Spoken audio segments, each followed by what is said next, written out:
It's 11:47 p.m. Rain slides down the glass of your apartment window while the city glows in neon beneath you. Your phone lights up. You grab it immediately, not because you're expecting important news, not because of work, not because of family, but because you're hoping it's her. You stare at the screen. Nothing. No message, no notification, just silence. And somehow, that silence changes your entire mood. Your chest feels heavier. Your mind starts creating stories. Maybe she's losing interest. Maybe she's talking to someone else. Maybe I did something wrong. And before you realize it, your happiness, your confidence, your peace of mind have become controlled by someone else's attention. Most men call this love. But what I'm about to tell you, my friend, may completely change the way you see your relationships forever. Because there is a difference between loving someone and needing someone. And when love turns into dependency, the destruction begins long before the breakup. Most men never notice the exact moment it happens. That's because dependency doesn't arrive like a storm. It arrives like a sunset, slowly, quietly, beautifully. At first, everything feels normal. You meet someone, the conversations are exciting, the chemistry feels effortless. The future seems full of possibility. You think about her more often.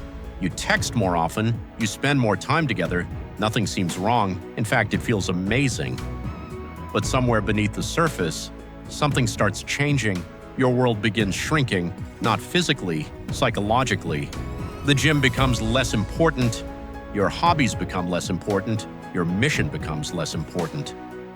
The goals that once kept you awake at night suddenly lose their urgency, and without realizing it, one person slowly becomes the center of your emotional universe. There is a psychological reason for this. The human brain is designed to prioritize rewarding experiences. Every message, every compliment, every moment of affection creates tiny dopamine rewards inside your brain. Over time, your subconscious begins associating that person with emotional relief, with comfort, with validation, with happiness. And that's where the trap begins. Because eventually, you stop experiencing happiness with them, you start experiencing happiness through them. And those are not the same thing. My friend, to understand dependency, you first have to understand something about human nature. Thousands of years ago, being alone could mean death. Isolation meant vulnerability. A tribe increased survival. Connection increased safety. Attachment increased the chances of living long enough to pass on your genes. Your brain remembers this. Even today, even in a world filled with smartphones and skyscrapers, deep beneath logic, ancient survival mechanisms still influence your emotions. When you bond with someone deeply, your brain releases chemicals associated with trust and connection. Oxytocin, dopamine, attachment responses, reward pathways. The brain starts treating the relationship as something valuable, something necessary, something that must be protected. But here's the problem. The brain often struggles to distinguish between healthy attachment and emotional dependence. To your nervous system, losing someone important can feel remarkably similar to losing safety itself. And when fear enters the relationship, dependency begins growing roots. Most people never notice this. They believe they're fighting for love, when in reality, they may be fighting against their own fear of abandonment. And those are two completely different battles. Imagine a man named Daniel. Daniel was ambitious, focused, disciplined. He had dreams, goals, direction. Then he met someone. At first, everything improved. He smiled more, laughed more, felt alive again. But months passed, and slowly, his identity started revolving around the relationship. His schedule adjusted around her availability. His emotions adjusted around her mood. His confidence adjusted around her approval. And one day, he realized something terrifying. He couldn't remember the last decision he made purely for himself. Brother, this pattern is more common than most men realize. Dependency often follows a predictable cycle. First, the relationship becomes your favorite part of life. Then it becomes your priority. Then it becomes your identity. Then it becomes your source of emotional regulation. And eventually, it becomes your prison. The frightening part? The prison rarely feels like a prison while you're inside it. Because emotional dependency disguises itself as devotion, and devotion sounds noble until it starts destroying you. Let's talk about the signs, because dependency leaves clues everywhere. The first sign is emotional volatility. A good morning text makes your day. A delayed reply ruins it.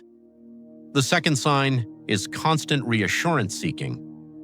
You repeatedly need proof that you're loved, proof that you're valued, proof that everything is okay.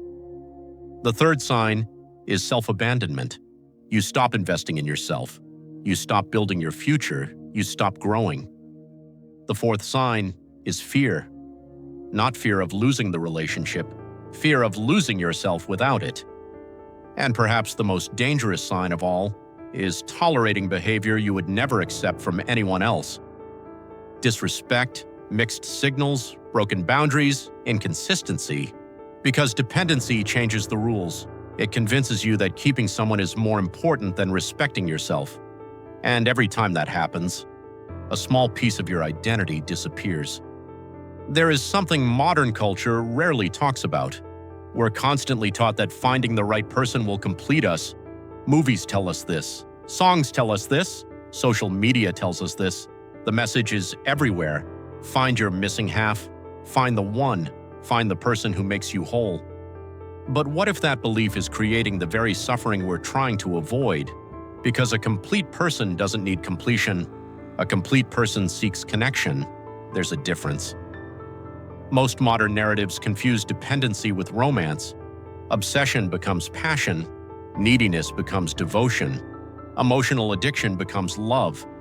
And millions of people spend years chasing emotional security through another person, instead of building emotional security within themselves. What makes this dangerous is that dependency feels meaningful. It feels profound, it feels romantic. But often, it's simply fear wearing a beautiful mask. Every dependent relationship eventually reaches a test.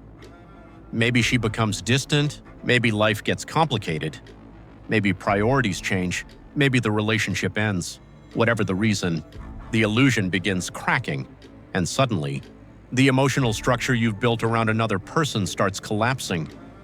Imagine standing inside a house you've spent years building, only to discover the foundation was never stable. That's what dependency feels like. Panic, confusion, withdrawal, obsessive thinking, emotional chaos. You check your phone constantly, replay conversations repeatedly, search for answers endlessly, not because you're seeking truth, because you're seeking relief. There's a neurological component to this. The same reward systems that once provided comfort are now experiencing deprivation. The brain craves the source of emotional stimulation it became conditioned to expect, and that craving feels unbearable. But here's what most men don't understand. The collapse isn't the tragedy. The collapse is the revelation. Because for the first time, you're forced to meet the person you've been avoiding, yourself. Now we arrive at the truth, the uncomfortable truth, the truth most people spend years avoiding. No human being can carry the responsibility of your happiness. No human being can permanently fill every emotional void. No human being can become your purpose, because purpose cannot be outsourced. Meaning cannot be outsourced. Identity cannot be outsourced. The moment another person becomes your entire world, you place impossible pressure on both yourself and them, and eventually, something breaks. Love requires freedom. Dependency requires control. Love creates connection. Dependency creates fear. Love expands your life. Dependency replaces your life. And brother, those differences matter more than most men realize. Because what looks like deep love from the outside can sometimes be emotional starvation on the inside. So what do? Do you become cold, detached, emotionally unavailable? No, that's not wisdom. That's woundedness. The answer isn't learning how to love less. The answer is learning how to lose yourself less. Rebuild your identity. Remember who you were before validation became your addiction. Return to your mission. Return to your growth. Return to the goals that belong to you. Create meaning in multiple places. Health, purpose, brotherhood, learning, contribution, discipline. The stronger your foundation becomes, the less likely you are to place your entire emotional weight on one person, and something extraordinary happens. You stop loving from fear, you start loving from abundance, you stop chasing reassurance, you start embodying confidence, you stop needing someone to stay, and because of that, you become capable of appreciating them while they're there. One day, you'll sit alone, maybe during a golden sunset, maybe in the quiet of your apartment, maybe walking through a city glowing with evening lights, and you'll realize something. You never needed another person to complete you. You only needed to remember who you were. The strongest man is not the man who needs nobody, nor is he the man who sacrifices himself for everybody. The strongest man is the one who can love deeply without abandoning himself. Because love should enrich your life, not replace it. And the day you stop needing someone to complete you is the day you're finally capable of truly loving them.